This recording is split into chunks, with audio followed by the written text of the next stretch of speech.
Hi everyone, welcome to yet another episode of Intellipaat podcast. Today we're going to discuss all things UI UX, and for that we have a very esteemed guest with us who has over 18 years of valuable experience in the field of user experience and interface designing. He's currently the director of UX at Myntra, and he has also co-founded the design community of Rethinking UI. We have with us Mr. Alok Kumar. We believe this conversation will definitely help you launch your journey in the UI UX design field, so please stay tuned with us until the end.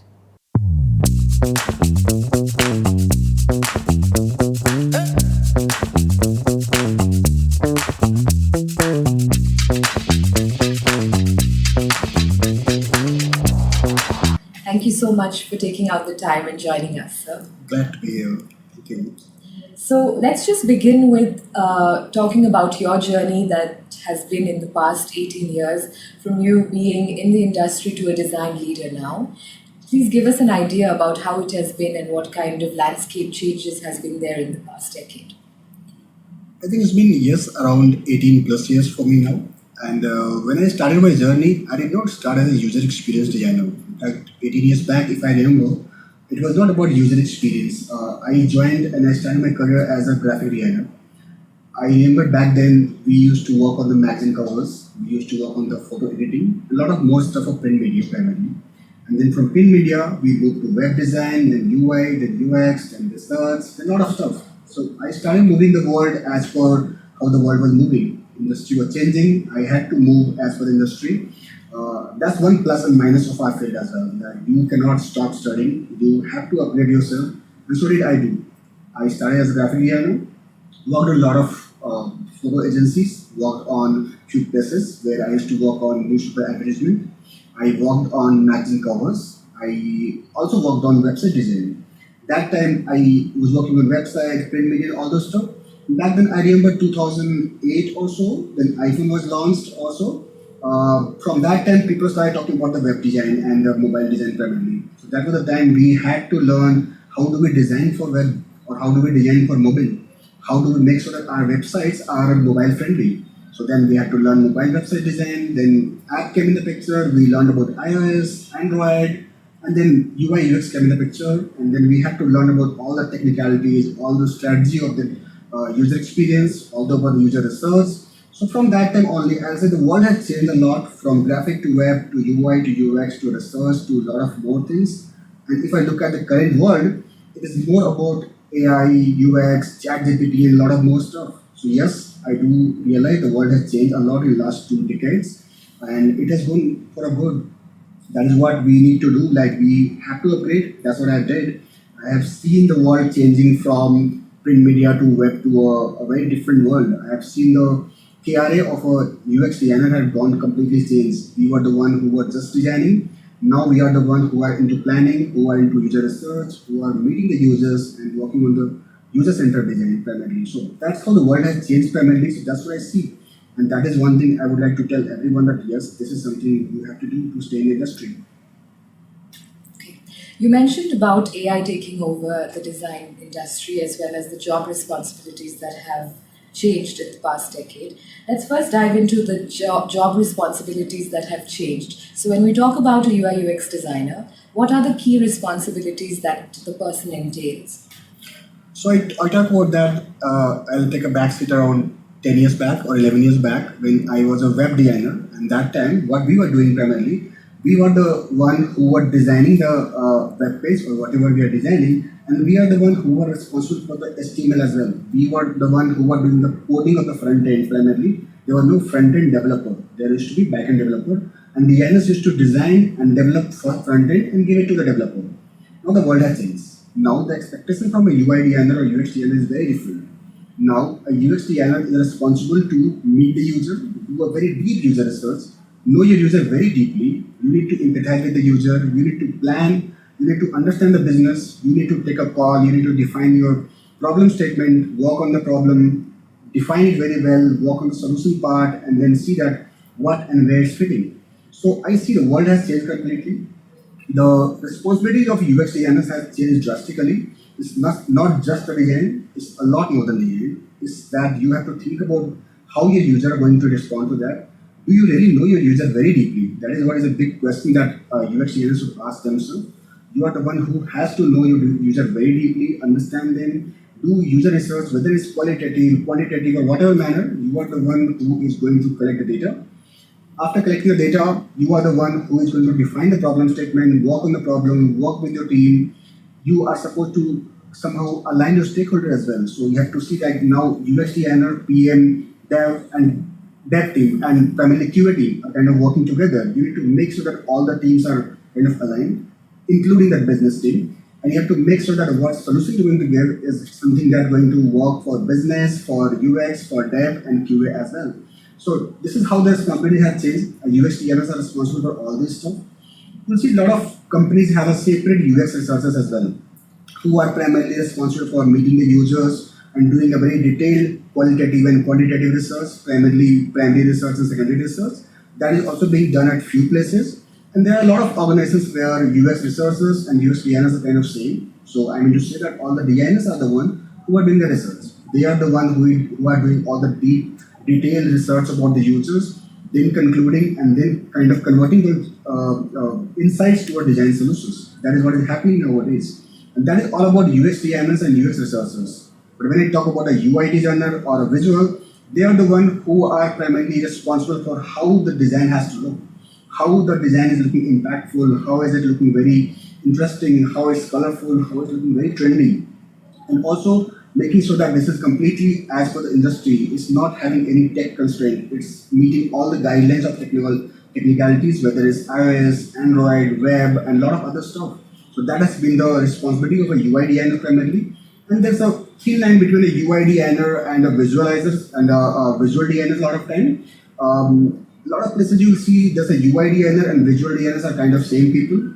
Few places you'll see a difference. Primarily what difference I see that yes, visual people are doing very similar stuff, but they'll go a little bit more deeper. Like maybe they are the people who are doing a very deep illustrations. They are the one defining the language of the icons, and they are the one defining the complete detailed brand guidelines of the design of your brand primarily. That is what is happening. But yeah, other world is different. But now I'll say the people need to choose from UX research, from UX design, UI design, and visual designs primarily. These are the four fields. That's how the world has been, and that's where people need to kind of be ready for. So we've seen in the recent past that AI has had a very major impact in all of our lives, and I'm sure it's the same with design as well.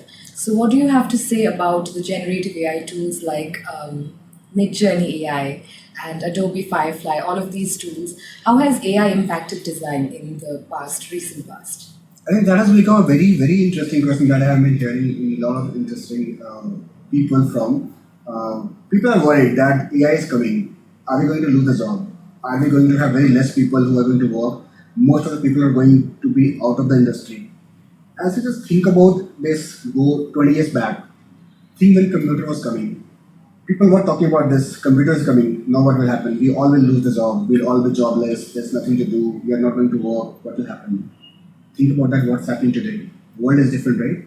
Remember in 2000 or so, we had a Y2K problems. I don't know how many of you can recall. There was a problem that we had a 2-digit number, and there was 1999, we were the one who were used to writing 99, not a 98. When 2000 was coming, like, will we write 00? What will computer understand? 1900 or 2000? Is 20,000, 2000 versus 1900? That was a big question that time. But think of that question right now. Do you think that was even a problem? Look like such a small thing. You're saying this because 20 years back you're talking, 20 years later you're talking about this part primarily. The world has changed, it's drastically changed, no doubt. So I'll see similarly, the way now UI, UX and AI is coming in the picture, I'll say just focus more on the positive side of that. How you can learn, how you can gather more information, how can you kind of upskill yourself to get in the market as soon as possible. I see the place I'm working, we also feel that AI might impact, ChatGPT might impact, there's a lot of tools might impact. What we did, we learned from that. We kind of made our system so stronger because of that only. And what we realized, we can use those things to make our tools very efficient. We made our designers very efficient primarily. We made our tool very efficient. What we did, it helped us to make our things very easy. So just for example, if you go to Myntra right now and you search that, what do I wear for my sister's wedding? Myntra will tell you what to wear. Now what I'm doing, I'm taking the help of AI only. I'm taking the help of AI generative tool, ChatGPT, to get some information and then throw that information to Myntra and help you with the right examples, right solutions. So look what we are doing with the help of ChatGPT and AI tools and a lot of different tools. We have few tools available in the market that generates very interesting visuals, very interesting pictures. What we did with that, we made a AI generated fashion GPT enabled, you call it influencer. That's not a real influencer, that's an AI enabled influencer. Now it is reducing my work. That AI generated fashion influencer is giving you a lot of fashion stylist tips. They are giving you a lot of style ideas. Now, maybe if I have to do this with the people, I might need a lot of people, or I might not be able to generate ideas as soon as possible. My frequency would have been smaller. So, what I'm trying to tell you is that if technology is growing, if ChatGPT is coming, AI tools are coming, there's a lot of things are coming. Think of the positive side. How can you convert those to an opportunity? How can you use those to make your team very efficient? How can you use that to make yourself very efficient? And yes, if you're worried that people might lose a job, yes, it's a big worry. You might lose a job if you are not upgrading yourself. So the only thing is that do upgrade yourself. If you're not upgrading, if you're not going to learn about ChatGPT, AI tools, whether it's any kind of tools, it's like UI wizard, and there's a lot of tools available nowadays. You might feel they'll do my job. What will I do?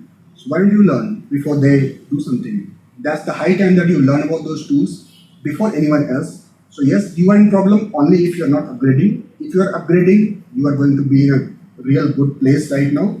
And there's a very high time, it's very early phase, you'll learn, then you will be the one who is going to rule the world. So focus on the positive side. I'm sure you're going to rule the world for sure. You spoke about working for a company as established as Myntra, and many of our viewers are budding designers who want to reach there at some point in their life. So, can you throw some light on how to maintain the balance between meeting the design needs of it and also meeting the business needs of it at the end of the day? I think that's a big concern I do see when UX designers are kind of interacting with the business people. They're working on a design. What I feel one negative point is that designers get very attached with the design. What they have made, they start loving that. And that's a big problem. If you don't get attached to your design, you're kind of open to iterations. You are kind of open to ideas, suggestions that is coming from business, that is coming from user. So believe me that you are not the user. So first of all, you need to agree that you are not the one, you are not making any design for yourself. If you know your user very well, if you do understand your business very well, then only this design is going to work. If you don't know the business well, of course, you're going to do some mistakes. And if you think that you don't know, then there's no worry about that. Why should I not meet a business person? Take their point of view and understand that why and what can work there. There's no point and there's no worry. There's nothing wrong in taking any feedback from the business people. Understand the business very deeply. That's what we say in UX, right? If you're working on a problem, if you have kind of chosen a right problem, you're half done. That's kind of concern nowadays in the real world, that people do choose a wrong problem. They work upon that, they go very deep, they come to conclusion, they go live and they fail. Because what happens? You have chosen wrong problem to solve. So if you want to make sure that the problem is right, that is validated, all the stakeholders are aligned, make sure that your business is aligned, users are aligned, your dev is aligned, your PMs are aligned. There's nothing wrong in that. You must be having this as a habit that you should know and you should align all the stakeholders. Also, before starting any of the stuff, when you are doing a very deep understanding of how the business is going to look like, how does this business work primarily, for that you need to go deep and understand how this business works. And for knowing that, for knowing about the business, you are the one who need to empathize with the business people as well.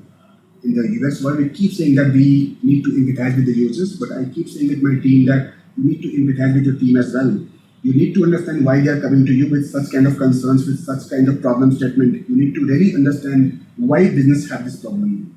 The moment you understand this problem, then you will be curious to solve that problem. You will want to understand that why exactly and what exactly is the problem business is coming from, or what kind of problem they are coming to you and why they are coming to you, and also does it look like a problem to a user. So sometimes that balance is very important. You need to know your user very well. Similarly, you need to know your user business very well. Then only you are the right person who are going to bridge the gap between that UX and business primarily. And then only you can do a well justice to that. That is what it is. You need to understand all the process, do all the processes, but make sure that you do interact with your business and users very well. You have very deep understanding of the business. You have very deep understanding of your user. That is where you are going to be the right person to bridge the gap. If you're lacking any of those stuff, then of course the chances are very high that you might lack, you might not be ending up doing a right solution. So that's the very first rule. So I do recommend every UX person that they should be knowing about the business and business problems very deeply. That's one of the pillar to find a right problem to solve. You come with a very elaborate experience under design, and you've been working with a lot of people for 18 years now. So, what do you think are your most valuable insights or lessons that you've learned in all these years? I think there's a lot. Few I can highlight primarily. Since I told that in my journey, I started from graphic to web and done a lot of stuff kind of in design. I feel I've made my hand dirty in most of the fields primarily. And what I realized, one thing that matters a lot for any UX person primarily to grow because the field which is UX has gone very different compared to what and how design was earlier. Empathy is one of the most important stuff that I realize is something that any user should know, any UX designer should know, or they should have a very expert point of view on that. You should know about your user very well. Something that is very important that you should meet your user very often. Usually what I realize that most of the people feel that this is not my job. Why should I meet a user? Why should I talk to a user? Like, am I not a customer care people? I'm a telecaller. No, it's not. The moment you change your mindset that you are not a telecaller, you're talking to your users because you're trying to know your user very deeply. You want to understand what kind of pain they're going through. Is it something that you want to solve?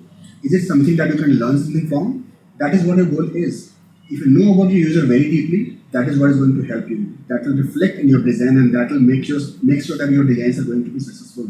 So I feel that personally that empathy is one of the very big point. That is something that everyone should be knowing about. It could be any kind of research. It could be primary, secondary. It could be qualitative, quantitative, whatever manner, whatever kind of budget you have, whatever kind of timeline you have. Because a lot of times you will not have the bandwidth, you will not have the budget, you will not have the time to do a very deep research. But it says in research that some research is better than no research. So it's better you do less of assumption, do more of research, build your hypothesis, test with the user, get it checked, and then go to some part, and then it's going to be a real success for you.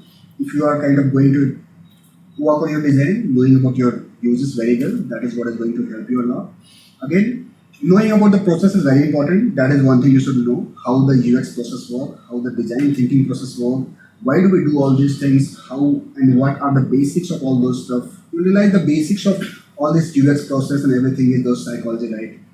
So know about the human psychology, how does a human think, what they like, how does the motivation work, what kind of personality think about design in what manner, what kind of people look at your design in what manner, what is the difference of a demographics, people sitting in tier 1, sitting in tier 2 versus sitting in any other place, how do they react to your design. You need to understand your user very well. If you know those stuff, that is going to help you a lot. That is one very important part. Knowing about the research and knowing about the user process, UX process is going to help you a lot. These are a few insights, few learnings that what I have realized that has helped me very deeply. And I make sure that I don't miss those parts for sure. That's what I do. If you are to give a brief outline of the roadmap to become a successful UI UX designer, what would that be? I think there's a lot. There's a lot to learn. Of course, the very first thing is that keep your foundation very strong. Make sure that you have a very good understanding of the UX process. Make sure that you do understand the design thinking process very well. That is the core basics. Is something that you cannot ignore at all. That is the basics you have to start with. That is first for sure. That you make sure that you know very deeply. That is very important. Other than that, what I feel that in the UX world nowadays, I've been meeting a lot of new talents. There are a lot of people who are self-learners. It's great to be a self-learner. But I see the lack over there is that you are the one who is going to lack a little bit of discipline. And what I feel that what happens when you're a self-learner, sometimes you're learning, sometimes you're not learning, sometimes you're focusing, sometimes you say that I have a lot of work, I have a lot of other stuff, and somehow you lose your discipline of learning.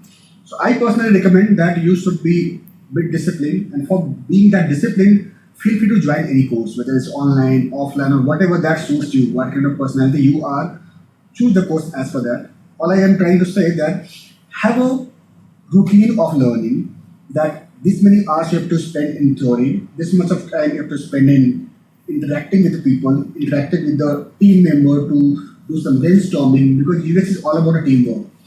It's very difficult to think that alone I'll sit on a computer and learn UX. That's a myth in my eyes.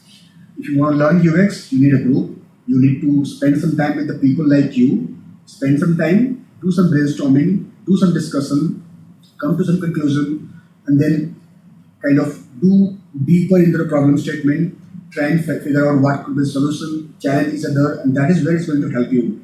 So it's a lot more about discussion than just learning in a book or learning from a tool or learning from online. Yes, that's going to help you, but I recommend personally that you should join some course or some place, some group, so that you can interact, you can help each other, you can challenge each other and learn UX process very deeply. That is the one very important stuff, what I feel primarily. And you need to focus a lot more in terms of what the process works, how the process is looking like in the market. And also one more very important part is that keep an eye on the industry. Whether you are a very newcomer, you need to make sure that what exactly is going in the industry. What is happening, what kind of tools are going on, what kind of portfolios are available in the market, what kind of people are doing what kind of stuff. You need to know. Any new kind of tool is coming, you are the one who has to learn those tools very first days. You can't take your own time that I learn this tool later on or something of that sort. That is not a possibility that you can have. Something of that sort you have to make sure. So be sure that you have a routine. Be sure that you are the one who is learning things from the industry. You are following the leaders in the industry. You are following whatever the new trends, new tools are coming. That is something you have to do, and then you hit the market. So we can see that UI UX, as demanding as a field it is, we also have to focus on how strong a foundation you lay as a designer, right? So we have many people here who are just starting their career in UI UX. They're designers, they're budding in their phase. So if they are to keep in mind a few pointers which are something that they can't go wrong in, which are those pointers for them to follow?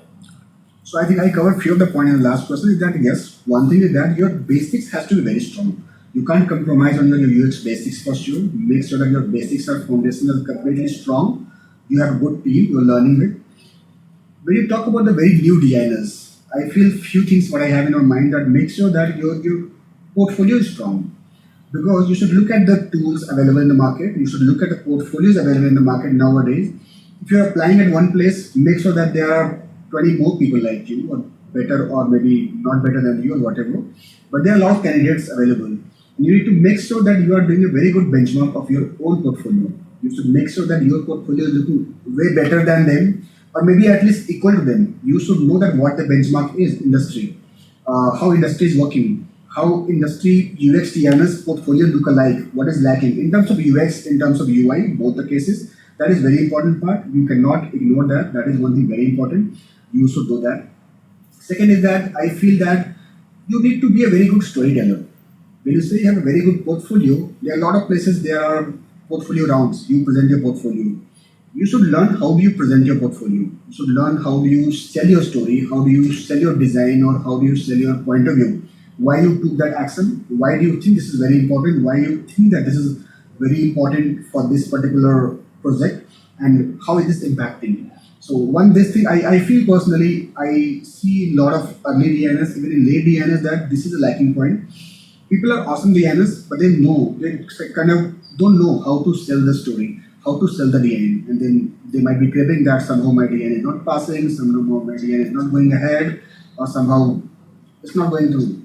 So be sure that whenever you are selling your story, whenever you are presenting your design, or whenever you are in a portfolio round or something, make sure that you do convey your message very strongly, that why such decision you have taken and what you have done. Something is very important. One more thing I see that in this field, that one very interesting part is that you cannot have a luxury of not studying.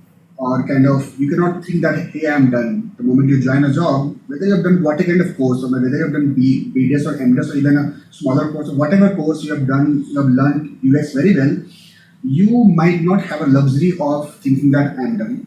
I've got my job, now I'll not study.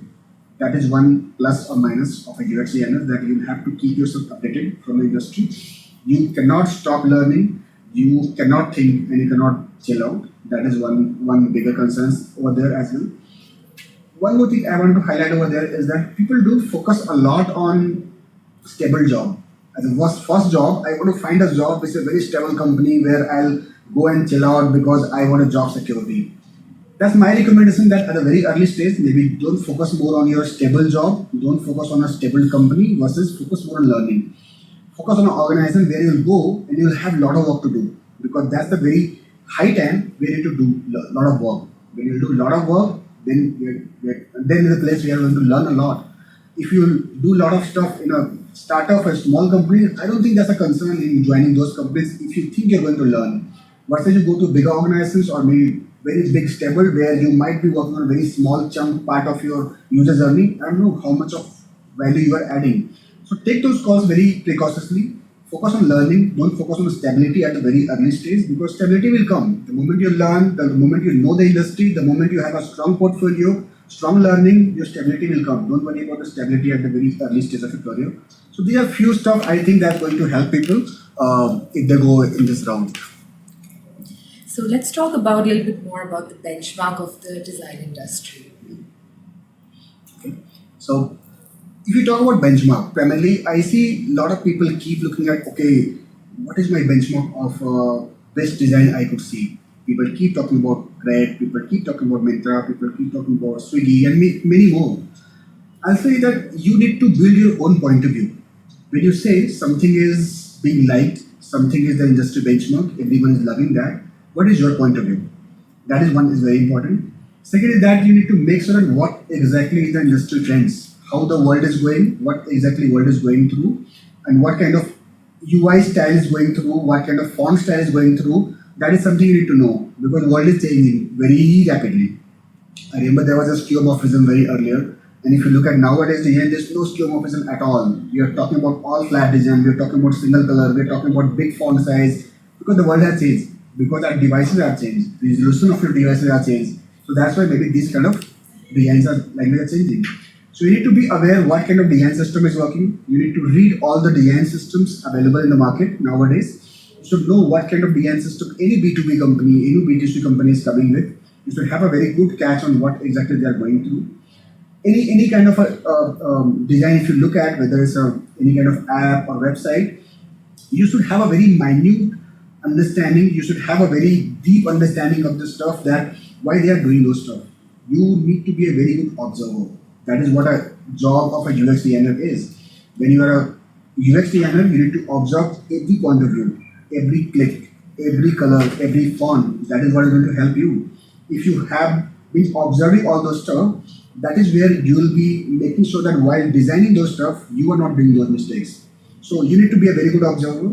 You need to be the one who need to look at the market, need to keep yourself updated completely from the market, keep your benchmark very high, and whatever is happening in the market, and you have your strong point of view about anything in the market that is being loved, that is something anyone is talking about, you should know about that and what exactly your point of view is. And there's nothing wrong in having a different point of view. Need not to support everyone, need not to go with the crowd. That is also one thing we see, that because in the room everyone says this is the best design. How will I say that this is the best design? This is not a design that I'm loving, I'm not like loving or something of that sort.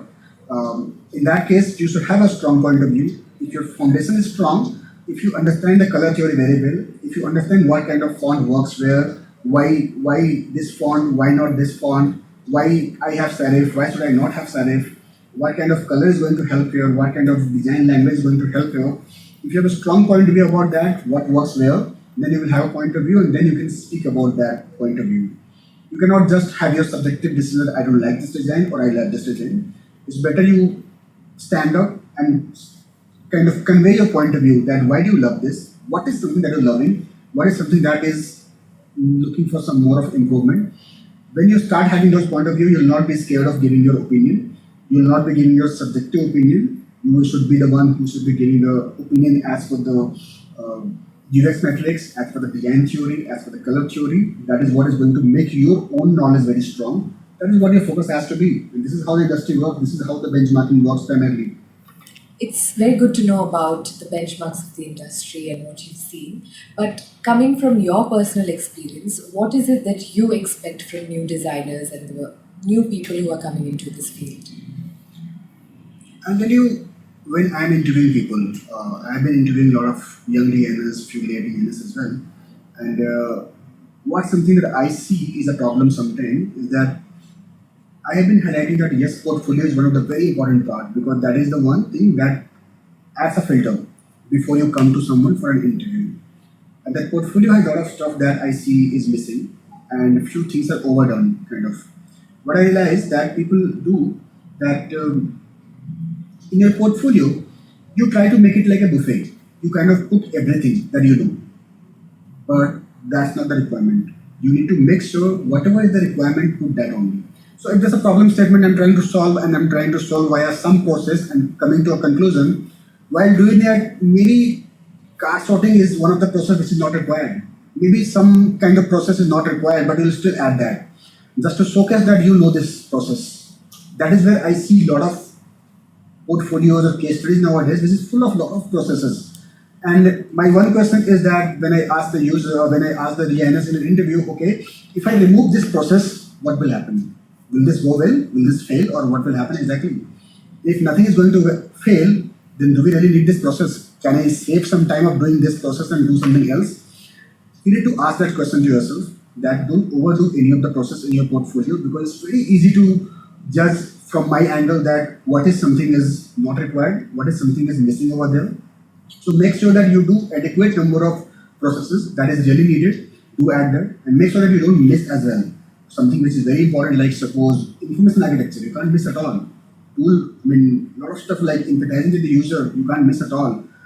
Knowing deeply about the persona, you can't miss. Maybe creating your task flow, you can't miss if you have got bigger flow. So there are a few very important parts that you cannot miss at all. So make sure that you are not overdoing. Similarly, you are doing adequate number of all the processes. This is there. That has to be there. In people, what I see, that has to be there.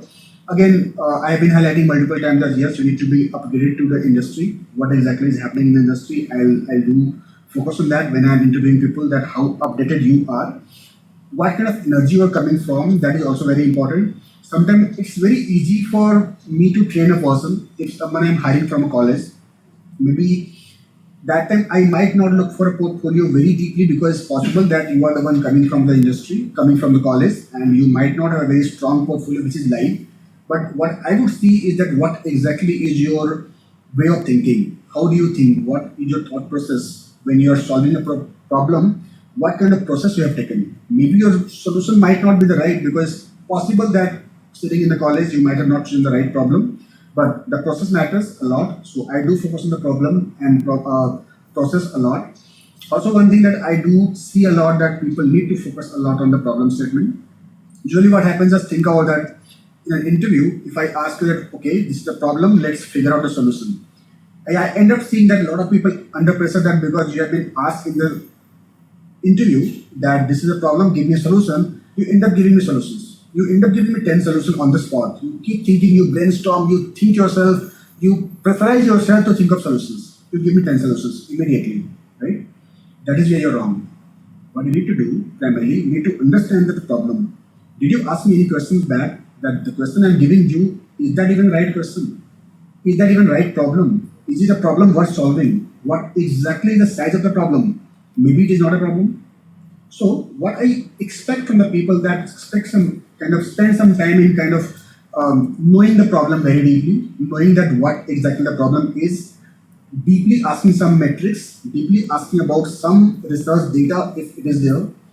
When I say that this is a problem, did you ask me that why do you think this is a problem? So I will don't mind having any questions around that kind of probes me to give you an answer so that I prove that this is a worth solving problem. So don't hesitate yourself to ask questions when even in an interview if you are being asked to solve a problem. Don't jump to solution as soon as possible because that conveys your personality. that conveys that what kind of designer you are. In the real world, when I'll come to you that, hey, can you solve this problem? And you'll just start giving solutions. Within an hour, you'll give me 10 solutions, but maybe the problem was not fair. So just change your perspective. That is what I feel. You need to focus more on the problem, focus more on the process, know about the user, look at the metrics. A lot of designers do not focus on metrics. They are scared of the metrics because they think that this is something a data analytics team will do. That is something that a PM will do. Why should I look at the data? That's a myth. Being a UX person, you need to be very close to UX metrics. You need to be very close to the metrics that users are going through because that is what is going to be helping you in terms of taking any design decision. So there are a few clips that I see in the market that is kind of lacking. A lot of early designers kind of focus that if I'm a designer, I should be focusing on solution. I should be focusing on making a beautiful, awesome UI. Yes, that is a need, but that is not all the need. So that's what I need to focus on. I'm sure that's going to be very helpful for a lot of our users. So now let's talk about the job opportunities and the financial well-being that comes under the design domain. I think if you look at the job opportunity, India is a great market nowadays. And if I talk about primarily UX world, it's kind of a hot jobs nowadays. That's how the world is for last 5 to 8 years. That's I've been feeling that yes, UX designer job, UX researcher job is kind of a very much high demand job. So I don't think there's a concern about the job. There's a lot of job available. Everyone is going to be digital nowadays. Everyone needs an app. Everyone needs some platform, some website. So things are going digital. So I don't think there's a concern about the job opportunity at all. There's a lot of job opportunity for people who are coming, and I see a lot of students coming to the market nowadays. Earlier, back then when I was doing some courses and all and doing my classes and all, that time there were very few colleges who were giving courses on design. There were few degrees where you could learn design. But I see a lot nowadays that's available. Similarly, the job is available. There's a lot of job available. So I don't think that's a concern nowadays. And if I talk about the salary part and financial part, I think there's no boundary. There's no bar to the salaries what you can get in UX. I see people doing BTech, people doing a lot of different jobs, people learning data science, people doing a lot of stuff, and they were like, okay, they are doing 4 years degree, we are designers, we might be doing maybe, if I could not do MDes or BDes, maybe I've done some diploma course of 6 months or 1 year. I don't know, how will I kind of compete with them? It's going to be real difficult. But you know what, the reality is, when you hit the market, these things matter only when you get the first job. After your first job, you are the one who have to prove your job, you have to prove your portfolio, you have to prove what exactly you worked upon. And then in that time, no one asks that where you learned, what college you're coming from. What matters is your knowledge, what matters is your portfolio, what matters is that what kind of thought process you're coming from, what kind of client or what kind of projects you worked upon. That is going to be the most important one. So focus more on the learning part. That is going to help you a lot. And in my eyes, salary is no bar at all nowadays in the UX world. That's what I've been seeing. To come towards the end of it now, do you have any final words of encouragement or advice for our new learners who are aspiring to grow and become as established as you are in this field? Since it's about the early designers, I think most of the audience here could be early designers or the one people are aspiring to be a UX designers. I think yes, one thing is that it's an awesome place to be into right now. This is a great time to be into UX right now. Everyone is planning to go digital. Everyone is going digital. So there's a lot of opportunity for you. So be ready about that. Also, the competition is so high because the way you are trying to come, there are a lot of more people trying to come. So be ready for the competition as well. Opportunity plus competition both are there for sure. You need to make sure that you are not stopping your learning because that luxury we don't have. Even after joining after 10 years, you don't have the luxury. Even like after 18 years, I don't have the luxury. I'm still reading. I do study very often. I keep updating myself every day and nowadays, whatever is happening, whether it's AI world, whether it's new process in UX, whether it's deeply learning about psychology. I keep doing that, and I highly recommend each one of you that don't stop that, whether it's understanding the basics via psychology, whether knowing deeply about the AI and chat GPT kind of stuff, and maybe also to know a little bit more about the people management part. If you are the one who has grown to maybe 5 years, 7 years, you are going into UX world, design world plus people management, you want to be a manager as well. So focus on the human part as well, that how people management work. That's all primarily. And make sure that your portfolio is strong. Make sure that you are updated. Make sure you're learning. That's all is needed. You can rock. That's all from my side. Thank you so much for your time, Alok. I'm sure that all the valuable insights that you've given us is going to help a lot of people build their career, become a very successful person in the future. Thank you so much for your time. We really appreciate it. Thank you so much for having me. Thank you.